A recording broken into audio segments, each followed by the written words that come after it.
Hello everyone and welcome to EduTap.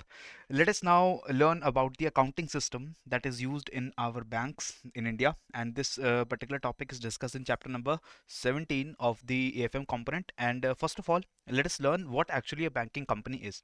So according to the legal definition, any company which carries on the business of banking is called as a banking company. अब ये business of banking क्या होता है? अब this business of banking is defined in the Banking Regulation Act of 1949. Banking regulation act का section 5 याद रखना है आपको। सेक्शन 5 क्या बोलता है हमें? Accepting of deposits of money from the public for the purpose of lending or investment, and the deposits are payable on demand or otherwise by check, draft, etc. is known as business of banking. तो banking का मतलब है आप public से पैसे accept करते हैं, deposits accept करते हैं, और उसका पर्पस क्या है, क्यों आप डिपॉजिट्स ले रहे हैं? ताकि आप उसे आगे लोन दे सके या फिर आप उस डिपॉजिट को री इन्वेस्ट कर सके किसी अपॉर्चुनिटी पे। एंड ये जितना भी डिपॉजिट आपने पब्लिक से लिया है, this must be repayable on demand. ये कोई ऐसा नहीं है कि पब्लिक को आप कुछ एक फिक्स टाइम के लिए उससे डिपॉजिट लेते हैं। ये जो भी आपने डिपॉजिट लिया है, पब्लिक जब आपसे डिमांड करेगी आपके सेविंग्स बैंक अकाउंट की तरह आपको वापस करना पड़ेगा, या फिर चेक, ड्राफ्ट या ऑर्डर के तौर पे आपसे अगर पेमेंट करने को कही जाती है, then the banks will have to pay back the money, right? So that is the business of banking. All the companies which are involved in this particular business, they are governed by the provisions of Banking Regulation Act of 1949 as well as Companies Act of 2013. क्योंकि अगर वो company है तो companies act 2013 के rules को भी follow करना पड़ेगा, और अगर वो बैंकिंग का काम कर रहे हैं तो उन्हें बैंकिंग रेगुलेशन एक्ट के रूल्स का भी फॉलो करना पड़ता है. So what are the different kinds of banking companies? You can see nationalise banks होते हैं, स्टेट बैंक ऑफ इंडिया उसका एग्जांपल है. फिर आपके फॉरेन बैंक्स आते हैं which are actually headquartered in some other country but their operations are also running in India. Then there are cooperative banks. These are not companies, this is not a banking company but a banking cooperative. And cooperatives जो हैं वो अपने cooperative act के अंदर वो govern होते हैं, वो कंपनीज एक्ट के अंदर गवर्न नहीं होते हैं. They are governed by the cooperative act as well as the banking regulation act. इसके बाद आपके रीजनल रूरल बैंक्स हैं, प्राइवेट सेक्टर बैंक्स भी आते हैं, small finance and payment banks भी आते हैं which are somewhat recent innovation. अब इन सभी कंपनीज और बैंक्स के अंदर किस तरीके की सब्सिडियरी बुक्स को यूज किया जाता है in order to do accounting? तो सबसे पहले तो आपके पर्सनल लेजर्स आते हैं, आपको ध्यान रखना होगा. You all guys must have been using personal ledgers. These personal ledgers are basically the ledgers which depict the accounts of your customers. ठीक है? तो every control account in your general ledger, एक तो जनरल लेजर आप banks में maintain करते हैं, ये जनरल लेजर का हर जो कंट्रोल अकाउंट है it is supported by a subsidiary ledger. और सब्सिडरी लेजर हर तरीके के डिपॉजिट अकाउंट के लिए मेंटेन किया जाता है, for all the deposits that the customers have in your bank. जितने भी सेविंग्स या करंट या रिकरेंट डिपॉजिट्स हैं उसके अलग से अकाउंट्स मेंटेन होते हैं. इसी तरीके से जितने लोन्स बैंक फॉरवर्ड करता है, for all those loans also you have different types of subsidiary ledgers. Cash का क्रेडिट आपने दिया है, टर्म लोन्स दिए हैं, डिमांड लोन्स दिए हैं, बिल्स को आपने जो है उनको डिस्काउंट किया है. For every different types of loan activity that the bank is doing, they have a separate subsidiary account for that. ठीक है? Separate registers are also maintain to record the particulars of term deposits. जो term deposits FDs की गई हैं उनके लिए अलग से आपके लेजर्स बनते हैं. These are not included with the these deposit ledgers, right?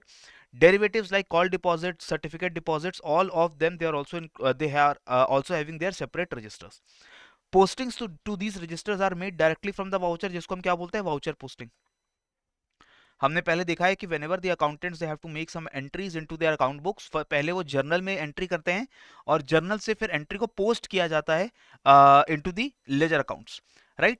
लेकिन यहाँ बैंक्स में डायरेक्टली वाउचर्स को यूज करके हम लेजर्स में पोस्टिंग करते हैं, हम जर्नल्स में पोस्टिंग पहले नहीं करते. That is why voucher posting is done directly in the subsidiary books. The voucher summary sheets are also prepared in the department which originates the transactions by persons other than those who writes the ledgers. तो जो आपकी voucher summary sheets होती हैं वो भी आपके bank के branch में एक अलग पर्सन, एक अलग ऑफिसर उसको डिजाइन करता है, उसको प्रिपेयर करता है, and a different person is responsible for writing the ledgers. ताकि सेम पर्सन ही वाउचर समरी भी ना बनाए और लेजर्स में एंट्री ना करे, क्योंकि अगर दो अलग अलग पर्सन इन्वॉल्व होंगे तो एक दूसरे के द्वारा अगर कोई एरर हो जाता है तो उसको भी हम लोग रेक्टिफाई कर सकते हैं. ठीक है? फिर आते हैं bills registers. Bills registers are different types of bills which are kept in separate registers and they have own their suitable columns. जितना भी एक टोटल अमाउंट का जो भी वाउचर बनेगा एक पर्टिकुलर दिन के अंदर, जो भी ट्रांजैक्शंस हो रही हैं उसका एक वाउचर बना करके उसको हम हर रजिस्टर के अंदर सेपरेटली जो है प्रिपेयर करते हैं. In respects of bills for collection, contra vouchers reflecting both sides of transactions are also prepared at the time of original entry. तो यानी इसका मतलब सिंपल है, जब भी बैंक्स के पास बिल आते हैं तो बिल्स बैंक के पास दो रीजन से आते हैं। पहला रीजन क्या है, बिल्स की पेमेंट करने के लिए। दूसरा रीजन होता है बिल्स को डिस्काउंट करने के लिए।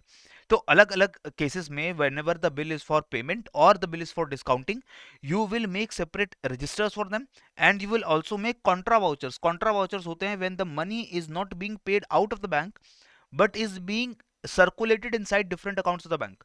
तो बैंक के ही एक अकाउंट से दूसरे अकाउंट में जब आपके पैसे ट्रांसफर हो रहे हैं, जब आपका बिल्स फॉर कलेक्शन आता है, तो जो आपने बिल कलेक्शन के लिए दिया है वो क्या करेंगे, आपके अकाउंट में पैसा डिपॉजिट करेंगे और किसके अकाउंट से विदड्रॉ करेंगे, जिसने भी वो बिल को इशू किया है। तो वो जो कॉन्ट्रा एंट्री है वो भी दोनों साइड्स को रिफ्लेक्ट करते हुए आपके बैंक के अंदर बनाई जाएगी whenever the payment is being made from one account to another. Similarly, there are other registers also like registers जो किसी और पर्टिकुलर अकाउंट में पार्टिसिपेट नहीं करते, जैसे ड्राफ्ट्स जो इशू किए गए हैं, चलान्स इशू किए गए हैं, चलान्स पे किए गए हैं, ड्राफ्ट्स पे किए गए हैं, ये सारे अकाउंट्स भी मेंटेन किए जाते हैं। इसके अलावा the inter office entries which are made in the banks, अपने हेडक्वार्टर्स के साथ या दूसरी ब्रांचेस के साथ जो आपके ट्रांजैक्शन हो रही हैं, उनके लिए इंटर ऑफिस अकाउंट्स के अलग अलग रजिस्टर्स बनाए जाते हैं। इसी तरीके से सस्पेंस लेजर बनाया जाता है वेरियस सस्पेंस अकाउंट्स के लिए whenever you find that there are certain mismatches और your certain accounts are unreconciled, वो रिकनसाइल नहीं हुए हैं, तो उनमें जितना भी बैलेंस बचा है उसको हम सस्पेंस लेजर में सस्पेंस अकाउंट में डालते हैं, तो उसके लिए भी एक अलग से रजिस्टर बनता है। So these are certain subsidiary books. Your personal ledgers are there, your bills registers are there, your inter office accounts are there, suspense ledger is there। जिस तरीके के अलग अलग अकाउंट्स आपके बैंक के अंदर बनते हैं, तो आपको ये बस थोड़ी सी थ्योरेटिकल इन्फॉर्मेशन होनी चाहिए। अगर ज्यादा डिटेल में आप इन सभी चीजों को समझना चाहते हैं तो obviously will have to subscribe to our course which we have launch for the 2024 examination for JIIB। In this course we provide you single module for all of the each of the 4 subjects. आपको 4 अलग अलग module भी मिलते हैं अगर आप subscribe करना चाहते हैं एक या दो या तीन सब्जेक्ट्स के लिए। But if you want to go for all the 4 subjects, you also have this 4-in-1 master course. But please remember to use the code EduTap75। अगर आप इन कोर्सेज को सब्सक्राइब करना चाहते हो तो ये कोड जरूर यूज करेगा, जिससे आपको डिस्काउंट मिलता है 75% का ऑन द प्राइसेस। तो that is it that I wanted to share in this video. आप सभी लोग पढ़ते रहिए, बढ़ते रहिए। जय हिंद एंड जय भारत।